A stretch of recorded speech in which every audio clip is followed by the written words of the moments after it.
Namaskar. I am just in receipt of four very important publications related to Indian knowledge systems. All of them are recently brought out. The first one is in my hands, titled Kapilājñānagarbhā, Knowledge Unfolding Wisdom. It's a collection of essays in the honor of Dr. Kapilājñānagarbhā, who was one of the most versatile and dynamic personalities of our times. Advaitav Kaul has edited this volume with a spirit of dedication, and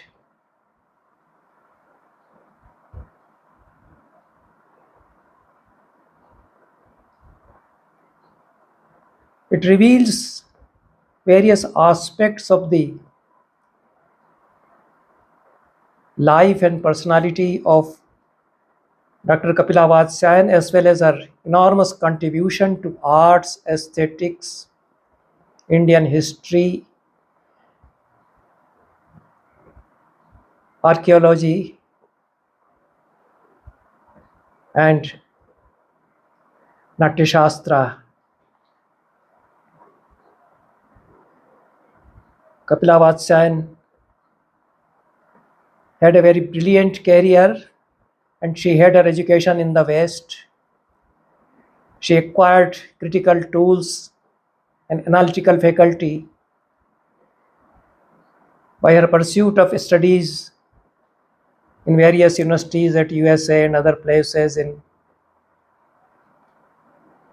Europe and America.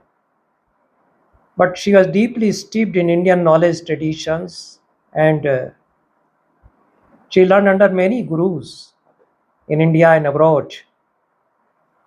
And she herself was a great teacher.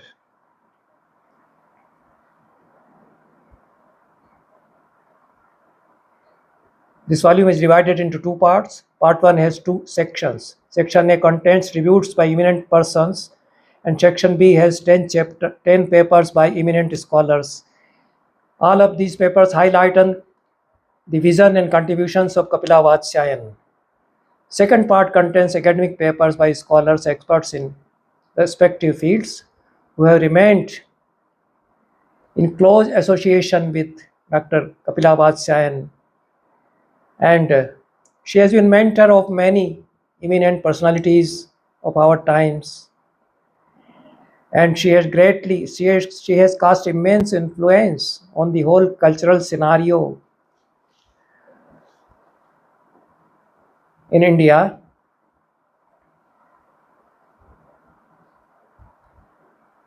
There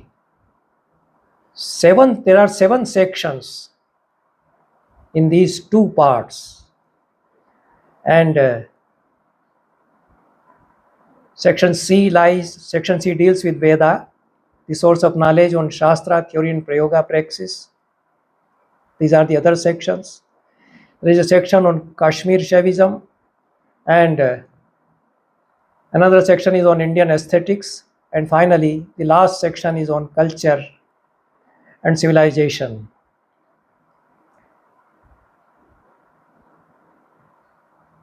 There are tributes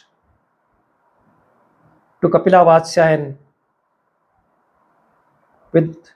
by great personalities, by Dharma gurus like Dalai Lama, by scholars and philosophers and administrators, Dr. Karan Singh, N.N. Vora, Shyam Saran, B.B. Pyarelal. Kamlesh Datta Tripathi has written a touching note titled Punya Shloka, Dr. Srimati Kapilājñānagarbhā, and the way Birju Maharaj remembers his Kapila Didi, the title of his note is Kapila Didi, and a very intimate sort of memory by a great dancer who remembers Kapilaji as his elder sister, being Guru Bhagini.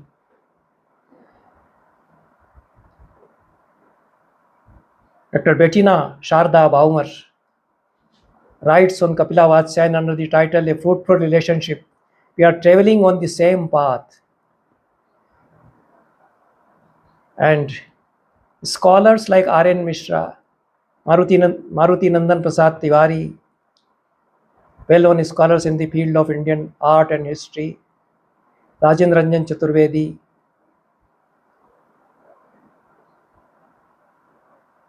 a scholar and a specialist in the field of Lok Kala, Lok Sahitya.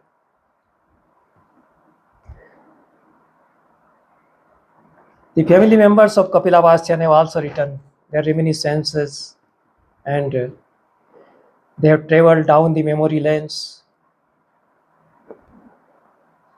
Musicians like Vinayak Chandra Maudgalya, Madhup Mudgal,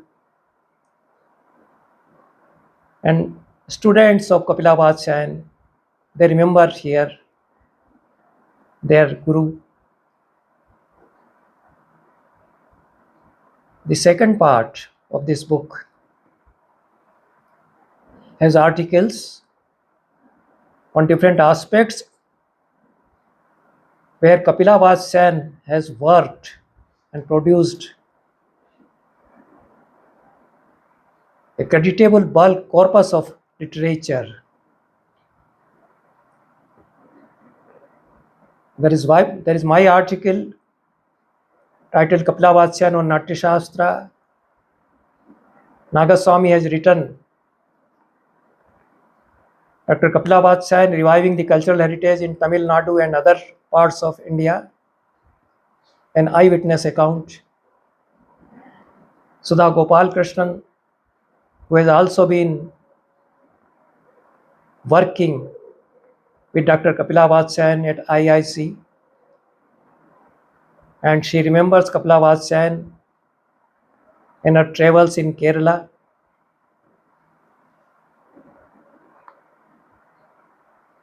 And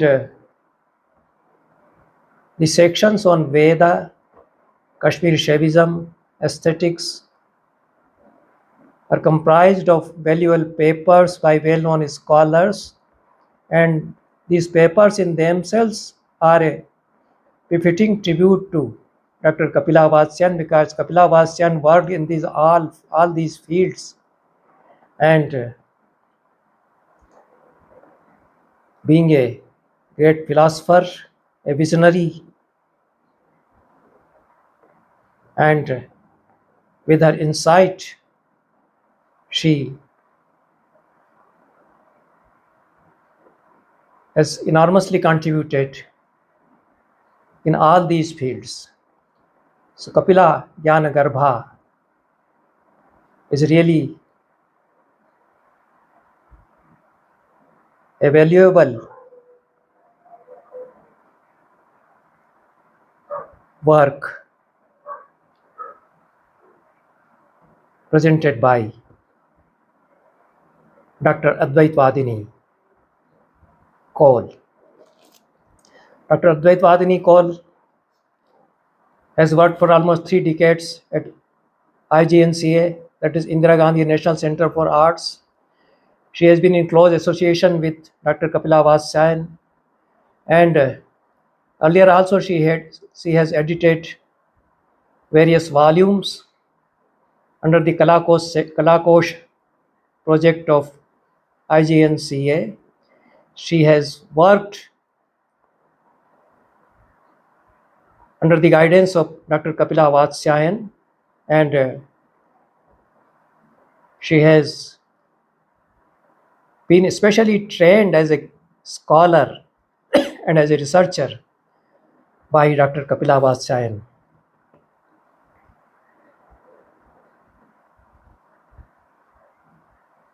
With a kind of devotion and dedication, she has produced this volume, and the academic world should remain thankful to her for this commendable work.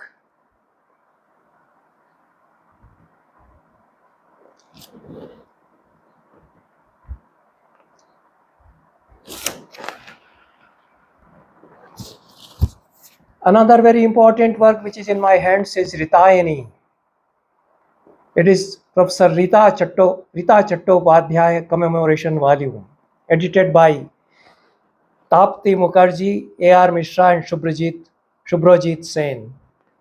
The volume is published by Sanskrit Pustak Bhandar, Kolkata.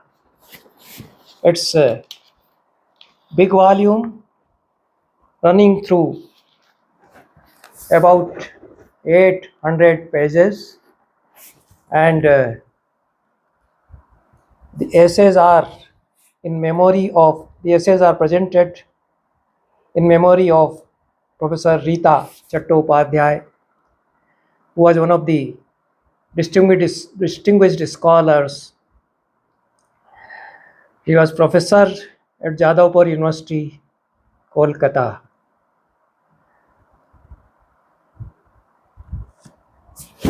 There are 53 very good papers in this volume, and scholars like V.N. Jha, Abhiraj Rajendra Mishra, and others have written. And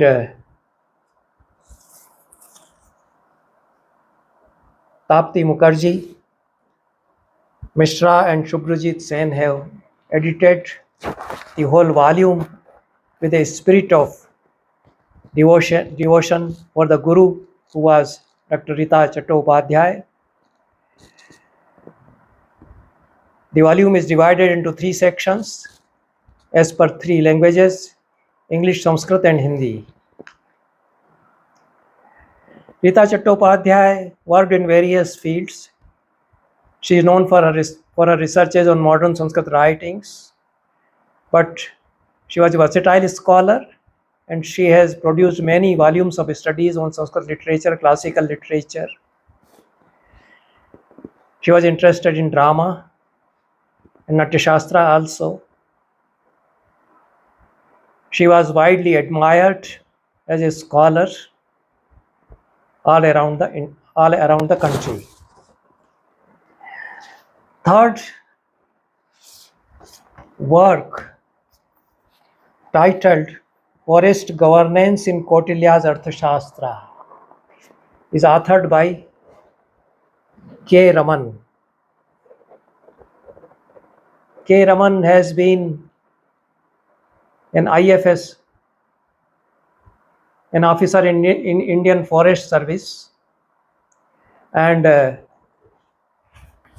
name of the publisher is not given in this work. It seems that the author has published it, and the address of the author is of course given: Raman K, LV 60, Indus Gardens, Bawariya Kala, Bhopal,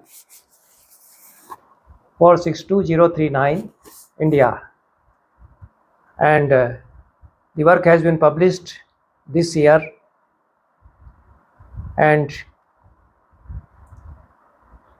the first edition is brought out on Shukla Paksh Shashti Vikram Samvat 2082, that is 20th September 2025. There are 11 chapters in this work, and the author, since he has been a forest officer and he was involved with forest development and forest administration, the governance of forest, he has studied Kauṭilya's Arthaśāstra from the point of view of development of forest in ancient India, and it's a work done very sincerely. Raman has consulted various printed editions of Kauṭilya's Arthaśāstra, edition by Shama Shastri, by R.P. Kangle. T. Ganpati Shastri's edition, of course, is there. He has consulted various translations also, Vachaspati Gerola's translation in Hindi and English translations also. He has selected pieces from Kauṭilya's Arthaśāstra which are which deal with forest administration and protection of forest and the problems of environment and protection of ecosystems. And the way Kauṭilya creates a system, an ideal system, where the animals and the flora and fauna of the forest are not harmed. And K.Raman wants to present an ideal model for forest governance before his fellow men. It is for the persons who are running the forest, who are dealing with the forest, and the whole system can be revamped if Kautilya's ideas are put into practice. So the chapters in this work, they deal with various problems related to forest governance, and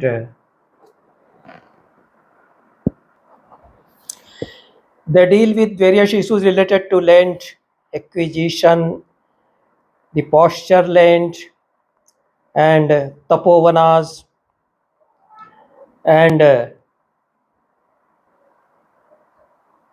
cultivation of trees, and various types of flora and fauna described by Kautilya, wildlife management, and animal parks, which Kautilya very much recommends, Mragvana, the whole concept of Mragvana and animal, the elephant forest, which Kautilya recommends and describes how the elephant forests are to be maintained. So Raman has sorted out asserts passages from the original Arthaśāstra and has tried to translate them authentically in English. It's a commendable work and written with a mission, with the spirit of, with a missionary spirit. Last work, last but not the least, is titled The Ends of Human Life, Indian and Chinese Perspectives. It is also an edited work, edited by Rajeev Bhargav and Roger T. Ames. Rajeev Bhargav is a well-known social scientist, thinker, and this volume is comprised of the proceedings of an international seminar organized in Delhi a few years back. The papers have been edited very meticulously, and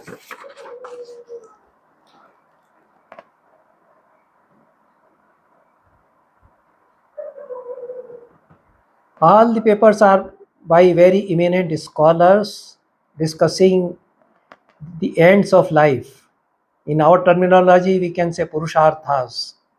So the concept of the ends of human life, and Patrick Olivelle is internationally renowned scholar of Oriental studies. He writes under the title Fame, Ambition and Selflessness in Indian Moral Discourse. Roger T. Ames has contributed on the concept of Confucian way making and the Trivarga. So the paper is comprised of comparative studies in Chinese and Indian philosophy, and in the same way there are papers on Chinese philosophy with regard to the ends of human life, and Sudipto Kaviraj writes on the fifth Purushartha Bhakti as the end of life, and he examines the social, moral, and the whole relevance of bhakti as the fifth Purushartha. Rakesh Pandey, who is a well-known social scientist and a scholar of political science, writes on Purusharthas and the art of human seeking. There are papers by Brian Blake Kanad Sinha, who writes on Dharma in Transition and a Disenchanted World, the Mahabharata, Nishkam Karman, and An Shanshya. Ananya Bajpayee writes on understanding karma in early Upanishadic dialogue. Ananya Bajpayee also is a very well known scholar from India. So this whole volume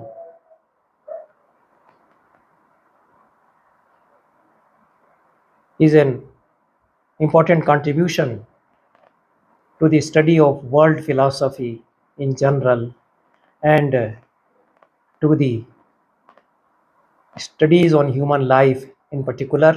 My paper titled Unveiling of Consciousness, Kavya as a Vehicle of Purushartha is also there. I was a part of this event, this international conference seminar when it was organized in Delhi.